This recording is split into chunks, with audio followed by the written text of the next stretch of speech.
Aquilo que não enfrentamos em nós mesmos, encontraremos como destino. Carl Jung.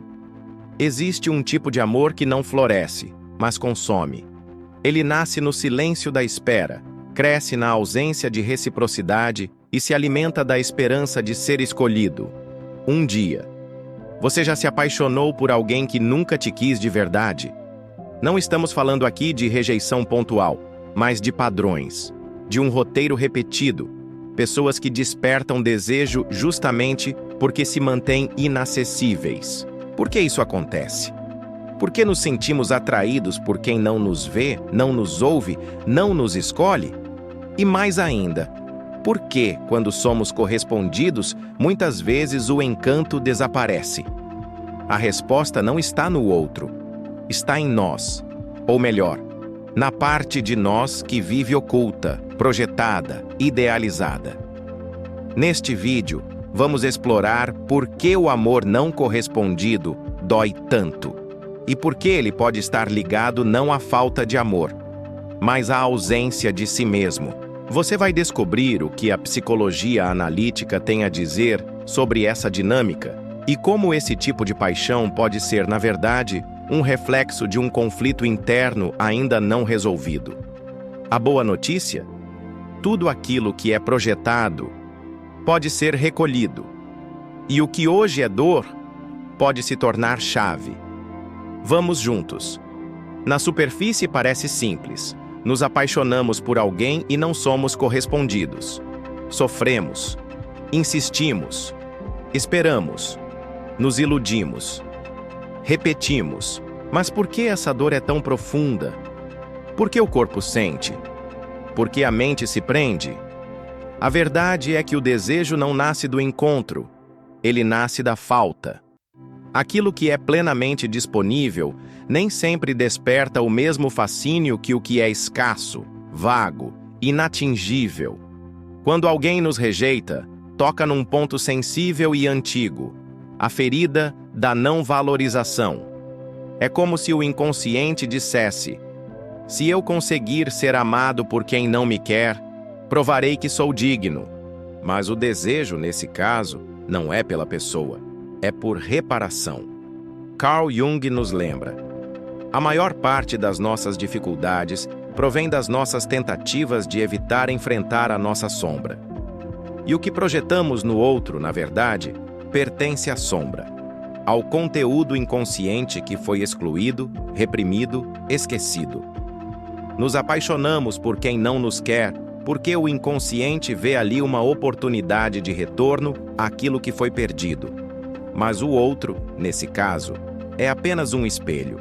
É o palco onde a nossa carência mais antiga se encena, esperando um desfecho diferente do passado.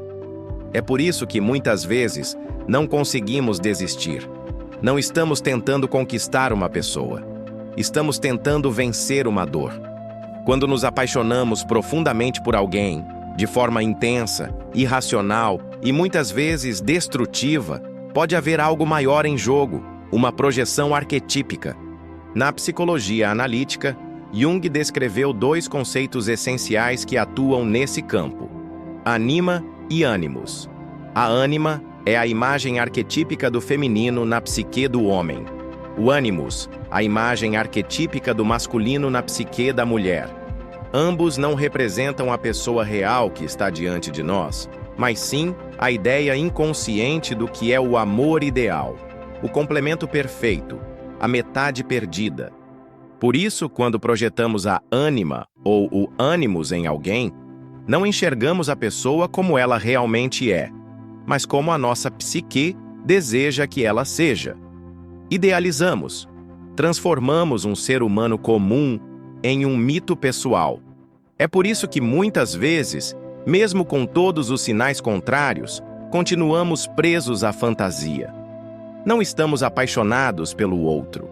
Estamos apaixonados pela imagem interna que ele despertou.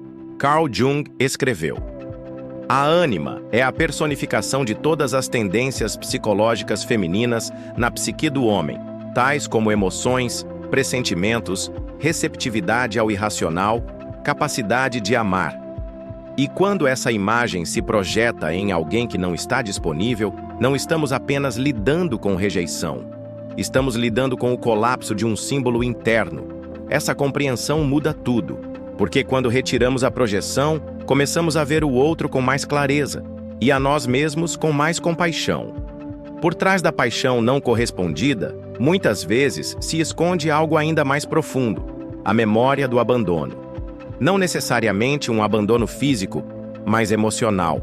Aquele tipo de ausência que a criança sente mesmo quando o adulto está por perto.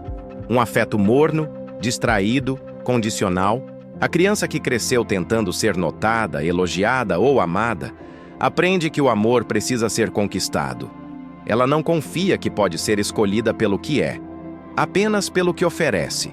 Esse padrão internalizado se repete na vida adulta.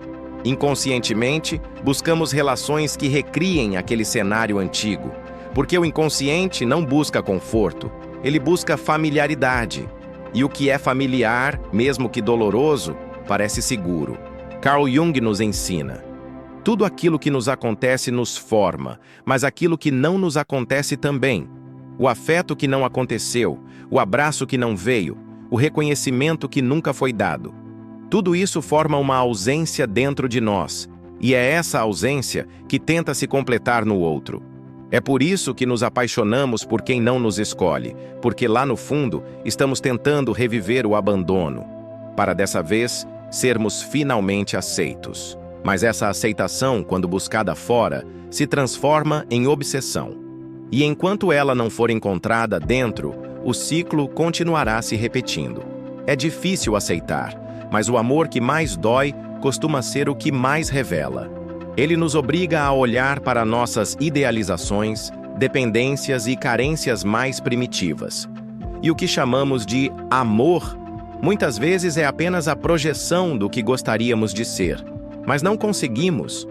Amamos o outro porque ele parece completo, porque representa força, liberdade, beleza, mistério, qualidades que em algum lugar sentimos ter perdido.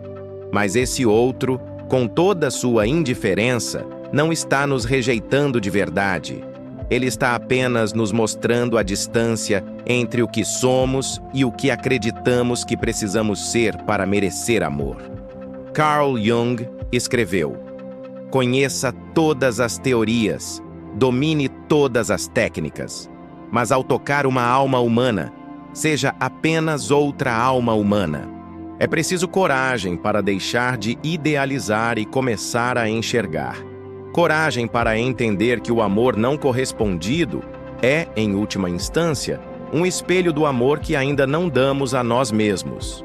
A dor não é causada pela ausência do outro, é causada pelo vazio interno que esse outro apenas ativou. E é ali, exatamente ali, que começa o trabalho real. O que acontece quando paramos de projetar? Quando deixamos de esperar que o outro nos salve, nos valide, nos escolha? É nesse ponto que o verdadeiro processo de individuação começa. Porque enquanto projetamos, não somos donos de nós. Somos reféns de imagens internas que controlam nossos desejos, nossas dores, nossas escolhas. Retirar a projeção não significa rejeitar o outro. Significa recolher aquilo que colocamos nele e reconhecer que sempre foi nosso. Nosso desejo por acolhimento, nosso medo da rejeição, nossa ânsia por completude. Carl Jung escreveu: individuação significa tornar-se um ser singular, e na medida em que entendemos por individualidade a nossa mais íntima, derradeira e incomparável unicidade, tornar-se si mesmo. É um processo solitário, mas não é vazio. Porque ao recolhermos a ânima ou o ânimos projetado, ao deixar de buscar fora o que está fragmentado dentro, começamos a reunir as partes perdidas da alma. E é aí que nasce algo novo. Não o fim do amor, mas o começo do amor que integra. O amor que não exige, não implora, não persegue. O amor que simplesmente é. Apaixonar-se por quem não nos quer pode parecer azar, mas muitas vezes é um chamado.